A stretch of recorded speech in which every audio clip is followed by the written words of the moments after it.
Hello guys, আসসালামু আলাইকুম। আপনারা সবাই কেমন আছেন? আশা করি সকলেই ভালো আছেন। ওয়েলকাম কিউট মিনি কিচেনে। আজকে চলে এলাম আবারও একটা নতুন রেসিপি নিয়ে। আজকে আমি রান্না করব মাংস, আর সেটাই আমি আপনাদের সাথে শেয়ার করব। ফার্স্টে আমি দিয়ে দিয়েছি পেঁয়াজ, কাঁচা লঙ্কা। এবার আমি দিয়ে দিয়েছি আদা রসুন বাটা, হলুদ গুঁড়ো।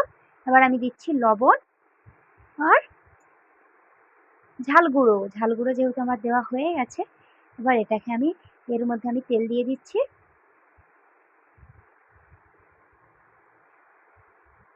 তেল দেওয়া আমার হয়ে গেছে, এটাকে আমি ভালো করে হাত থেকে মাখিয়ে নেব। এটা ভালো করে মাখিয়ে নিয়ে এর মধ্যে একটু জল দিয়ে এটাকে কিছুক্ষণের জন্য দেবে রাখবো। আর আজকে আমি রান্না করব দেবে মাংস। আরও ঝাল গুঁড়োই দিচ্ছি, কারণ একটু ঝাল ঝাল না হলে ভালো লাগবে না, তাই একটু ঝাল গুঁড়ো আর হলুদ গুঁড়ো দিয়ে দিচ্ছি। দিয়ে এটাকে আমি ভালো করে আবারও মাখিয়ে নিচ্ছি। মাখিয়ে নিয়ে এটাকে আমি অল্প পরিমাণ জল দিয়ে এটাকে আমি ভালো করে দেবে রেখে দেবো। তো দেখতে পাচ্ছ বন্ধুরা, জল দেওয়া হয়ে গেছে, এটাকে আমি ভালো করে দেবে রাখছি। তো হয়ে গেছে, এবার আমি গ্যাসে কড়াটা বস করে এর মধ্যে আমি তেল দিয়ে দিচ্ছি। তেল দেওয়া হয়ে গেছে, তেলটাকে আমি ভালো করে গরম করে নেব। দেখতে পাচ্ছ বন্ধুরা, তেল গরম যেহেতু আমার হয়ে গেছে, এবার এর মধ্যে আমি মশলাগুলো এক এক করে দিয়ে দেবো। ফার্স্টে আমি দিয়ে দেব পেঁয়াজ। আগে থেকেই পেঁয়াজ কুচিয়ে রেখেছিলাম, পেঁয়াজ কুচি দিয়ে দিয়েছি। তারপরে দিয়ে দিচ্ছি তেজপাতা।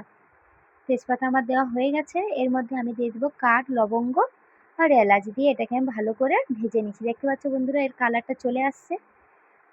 যখন এর হালকা কালার চলে আসবে, এর মধ্যে আমি আগে থেকে যে মাংসটাকে দেবে রেখেছিলাম সেটাই আমি তুলে দেবো। দেখতে পাচ্ছ বন্ধুরা, দেওয়া হয়ে গেছে, এটাকে আমি ভালো করে আবারও নাড়ে চেড়ে নেব। কিছুক্ষণ অপেক্ষা করব যাতে এর পানিটা মরে যায়, তার জন্য। এবার এটাকে আমি ঢাকনা লাগিয়ে দিলাম। দিয়ে আমার ঢাকনাটা খোলা হয়ে গেছে। দেখতে পাচ্ছ বন্ধুরা, ঝোলটা মরে যায়, একদম গায়ে গায়ে কষা হয়ে গেছে। আবার এটাকে ভালো করে ঢাকনা দিয়ে দিচ্ছি। আমি অনেকক্ষণ আগে কষছিলাম। এর মধ্যে আবারও একটু জল দিয়ে দিচ্ছি যাতে ভালোভাবে কষা হয়ে যায়। জলটা দিয়ে এটাকে আমি ভালো করে কষে নিচ্ছি। আর যত কষবে তত টেস্ট বাড়বে, তো এটাকে আমি অনেকক্ষণ কিন্তু কষছিলাম। পুরোটা আপনাদের সামনে নিয়ে আসতে পারিনি, তার জন্য সরি। এটাকে আমি ভালো করে কষে আবারও এর মধ্যে আমি ঢাকনা দিয়ে দিচ্ছি। ঢাকনা দেওয়া হয়ে গেছে।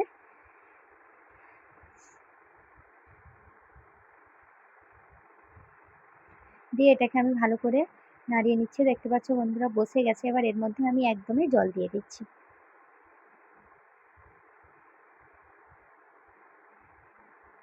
আমার জলটা দেওয়া কমপ্লিট হয়ে গেছে, এটাকে আমি আবারও ঢাকনা দিয়ে কিছুক্ষণের জন্য অপেক্ষা করব। দেখতে পাচ্ছ বন্ধুরা, হয়ে গেছে। আমি এর মধ্যে আমি দিয়ে দেব ধনিয়া গুঁড়ো। ধনিয়া গুঁড়ো আমার দেওয়া হয়ে গেছে। এবার এটাকে আমি ভালো করে আরও নেড়ে নেব।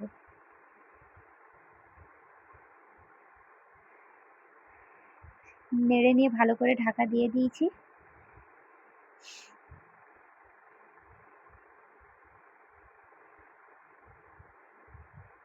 ফাইনালি বন্ধু, আমার তরকারিটা পুরো কমপ্লিট হয়ে গেছে। ঝোলও মরে গেছে, আর আমি এটাকে গায়ে গায়ে কষা করেছি। বেশি ঝোল রাখলে ভালো লাগবে না, তাই এটাকে আমি ভালো করে কষা করে নিচ্ছি। এবার এটাকে খেতে কেমন লাগে সেটাই আমি আপনাদের সাথে শেয়ার করব। দেখতে পাচ্ছ বন্ধুরা, কত সুন্দর কালার আসছে। আর এই ভিডিওটা আমার 8 নম্বর ভিডিও। প্লিজ তোমরা লাইক, কমেন্ট, শেয়ার করো, আমার পাশে থেকো, আরও যাতে ভালো ভালো নতুন নতুন ভিডিও আনতে পারি।